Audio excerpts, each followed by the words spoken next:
বড় ভাই, যদি কাকু দেখি মনে হয় ওই লোকটা ভালো, তাহলে ভালো উই না, ভালো আপনি।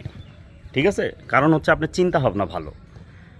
তারপরও যদি পক্ষান্তরে কাকু দেখি মনে হয় যে ওই লোকটা খারাপ, তাহলে সে অবশ্যই খারাপ, ভালো আপনি, কারণ আপনি তো ভালো, তাই না? যদি কোনো কিছু ধরতে মন যা, লিতে মন যা, ছুতে মন যা, বা মনে হয় যে এটি আমার কেড়ে লিব, তাহলে ওইটি এমন কেড়ে লিবেন যে মনে হয় যে এই জিনিসটা আপনার বাপের। ঠিক আছে? আর যদি না পান তাহলে আপনার কোন বাপের ছিল, হ্যাঁ, দরকার নাই। আর আরেকটা বিষয় হচ্ছে যে কোনো জায়গায় গেছেন বা কারো ওখানে গেছেন, কেউ যদি আপনার মুখের উপর দরজা লাগা দেয়, ঠিক আছে, তাহলে একটু মন খারাপ করবেন না। কারণ একটা জিনিস মনে রাখবেন, দরজা সিট কেনে দুই পারে থাকে। আপনি এই পার থেকে লাগা দিয়ে চলে আসেন, ঝামেলা শেষ। তো এই জ্ঞানের কথাগুলি শুনতে আমার দরকার।